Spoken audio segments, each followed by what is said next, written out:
అప్పుల బాధలు వెంటాడుతున్నాయా? అయితే 6 జేవిఆర్ వారి జాతిరత్నాలు ధరించండి. నమస్తే, వెల్కమ్ టు మనం టీవీ. తిరుపతి జిల్లాలో అటవీ ప్రాంతంలో కనిపించిన మృతదేహాలకు సంబంధించి ఇన్వెస్టిగేషన్ జరుగుతుంది. ఒకటి కాదు, రెండు కాదు, 4 మృతదేహాలండి. 4 మృతదేహాలు కనిపించినాయి. వాటికి శవ పరీక్ష చేశారు. అయితే ముందుగా ఆత్మహత్య చేసుకున్నారేమో అని భావించారు. అవి ఆ మృతదేహాలు ఏ విధంగా కనిపించాయి? ఒక చెట్టుకి వేలాడుతూ పురుషుడి మృతదేహం, ఆ పక్కనే దుస్తులు కప్పినటువంటి ఒక మహిళ మృతదేహం, అలాగే ఇద్దరిని పాతిపెట్టినట్టుగా గోయి తీసి ఇద్దరు పిల్లల్ని పాతిపెట్టినట్టుగా అక్కడ సీన్ కనిపించింది పశువులకు కాసుకునే వాళ్ళకి. వెంటనే పోలీసులకు సమాచారం ఇస్తే ముందుగా వాళ్ళు ఒక సూసైడ్ చేసుకున్నారేమో, వీళ్ళు ఒక ఫ్యామిలీకి సంబంధించిన వాళ్ళే అనుకున్నారు. కానీ ఇది సూసైడ్ కాదు. ఆ మృతదేహాల్ని పరిశీలించిన తర్వాత, వాటికి పోస్ట్మార్టం చేసిన తర్వాత పోలీసులకు అర్థమైంది ఏంటంటే ఇది లిటరల్గా మర్డర్ చేశారు, ఆ నలుగురిని చంపి పడేశారని చెప్పి పోలీసులు భావించారు. అయితే భార్యాభర్తలు పిల్లలు అనుకున్నారు ఒక కుటుంబం కనిపిస్తే అక్కడ చనిపోయిన స్థితిలో.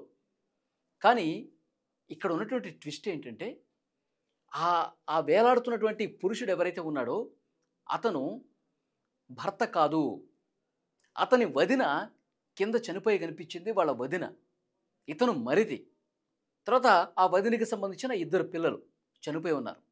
మరి ఎందుకు ఇంత దారుణంగా చంపేసి ఈ విధంగా వాళ్ళు సూసైడ్ చేసుకున్నట్లుగా క్రియేట్ చేశారు? 100% నలుగురిని హత్య చేశారు, ఇద్దరు పిల్లల్ని పాతిపెట్టారు, వీడికేమో ఉరేసినట్టుగా చిత్రీకరించారు, ఆమెమో అక్కడ పడి ఉంది. అయితే ఆ ఆ పాకాల అడవుల్లో చాలా లోపలికండి, రోడ్డు పక్కన కాదు, 3 కిలోమీటర్లు అడవి లోపలికి నడుచుకొని పోతే మనుషులు సామాన్యంగా వెళ్ళలేరు.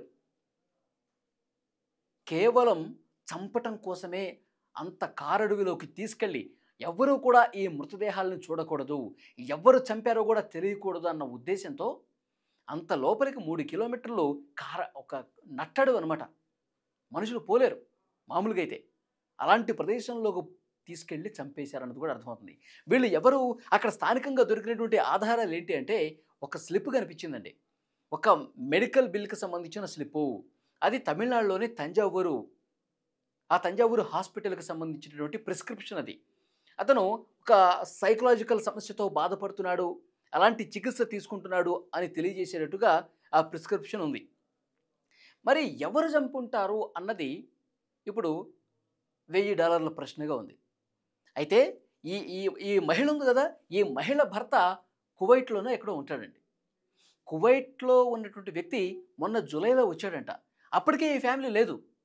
అతను ఇచ్చినటువంటి ఇన్ఫర్మేషన్ ఏంటంటే అప్పటికే ఈ ఫ్యామిలీ లేదు, నా భార్య పిల్లలు ఏమైపోయారో తెలియట్లేదని చెప్పి అతను ఒక కేసు కూడా పెట్టినట్టుగా సమాచారం వస్తుంది. అది ఎంతవరకు వాస్తవం అన్నది కూడా ఇంకా పోలీసులు బయటపెట్టాలి.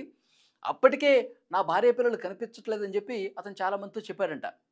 మరి వీళ్ళు చనిపోయేమో 20 రోజులే కావస్తోంది, అంతకు మించి కాదు. ఇక మ్యాక్సిమం అంటే ఒక నెల రోజులు.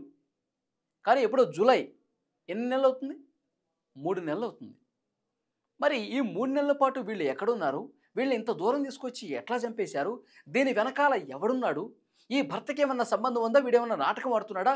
కువైట్ నుంచి ఆగమేఘాల మీద పోలీసులు సీరియస్ ఇన్స్ట్రక్షన్ ఇవ్వడంతో అతన్ని పిలిపిస్తా ఉన్నారు. మరి ఎవరు చంపారు? ఆస్తి గొడవలా, పరువు హత్యనా, లేకపోతే ఇంకో కోణమా? అసలు మరిది వీళ్ళతో పాటు ఎందుకున్నాడు? మరిదిని చంపి అట్లా వేలాడదీయటం ఎవరికి అవసరం? ఇంకొక ముఖ్యమైన విషయం ఏంటంటే ఈ శవ పరీక్షలో నోట్లో గుడ్డలు కుక్కారంట. నోట్లో గ్లౌజులు, చేతికి వేసుకునే గ్లౌజులు నోట్లో కుక్కారు, గుడ్డలు కుక్కారు, ప్లాస్టర్ వేశారు నోటికి. అంటే అరుపులు వినిపించకూడదు చంపేటప్పుడు అనేది క్లియర్గా అర్థమవుతుంది. మరి అవసరం ఎందుకు వచ్చింది? ఆ తంజావూరులో ఈ కుటుంబానికి సంబంధించిన మిగతా బంధువులు, కుటుంబ సభ్యులు ఎవరన్నా ఉన్నారేమో అని చెప్పి గాలిస్తూ ఉన్నారు, వెతుకుతూ ఉన్నారు, సమాచారం సేకరిస్తూ ఉన్నారు. ఇక్కడ తిరుపతి పోలీసులు ఆ తంజావూరు పోలీసులకు సమాచారం ఇచ్చారు. వీళ్ళకి సంబంధించినటువంటి ఇన్ఫర్మేషన్ అక్కడ ఏముంది, అసలు ఎందుకు ఇంత దూరం వచ్చి, రాష్ట్రం కాని రాష్ట్రం వచ్చి, భాష కాని భాష వచ్చి, అసలు ఎవరికీ కనిపించకుండా 3 కిలోమీటర్లు ఒక నట్టడవిలోకి తీసుకెళ్ళి ఇంత దారుణం చేయాల్సిన పరిస్థితి ఏంటి? దీని వెనకాల ఏం జరిగింది? ఇవన్నీ కూడా ప్రస్తుతం ఇన్వెస్టిగేషన్ చాలా సీరియస్గా జరుగుతున్నటువంటి పరిస్థితి ఉంది. కానీ తిరుపతి జిల్లా మొత్తం కూడా ఒక్కసారిగా షాక్ అయిపోయిందండి. అడవిలోకి తీసుకుపోయి ఇంత దారుణంగా చేశారా? ముందు ఎవరైతే అక్కడ పశువుల కాపరులు చూశారో భయపడిపోయారు. ఒకడేమో చెట్టుకి వేలాడుతూ కనిపిస్తున్నాడు. ఇంకొక మహిళ మృతదేహం కనిపిస్తోంది. ఇద్దరిని పాతిపెట్టినట్టుగా సీన్ కనిపిస్తోంది. అది చూసి ఒక్కసారిగా గజగజ వణికిపోయారు. పోలీసులకి ఇన్ఫర్మేషన్ ఇస్తే ఇదంతా బయటకొచ్చింది. ఎంత దారుణం! దీని వెనకాల ఏముందనేది కూడా ఇన్వెస్టిగేషన్‌లో బయటకొస్తుంది. కానీ ఆ కుటుంబం మొత్తం కూడా చిన్న చిన్న పిల్లలున్నారండి. చిన్న పిల్లల్ని పాతిపెట్టారు. ఇద్దరు ఆడపిల్లలంట. మరి ఇంత దారుణం ఎవరు చేశారు ఏంటనేది కూడా ఇన్వెస్టిగేషన్‌లో బయటకొస్తది. కానీ మొత్తం 2 రాష్ట్రాలని ఈ వార్త కుదిపేస్తోంది. వాస్తవాలు అతి త్వరలోనే బయటకొస్తాయని చెప్పి పోలీసు అధికారులు చెప్తున్నారు. ఈ సీన్ చూసిన తర్వాత, ఈ వార్త చూసిన తర్వాత మీకేమనిపిస్తుంది? ఎవరు చేసి ఉంటారని చెప్పి మీకు అనుమానం కలుగుతుంది? ఎందుకు చేసి ఉంటారని చెప్పి మీకు అనిపిస్తోంది?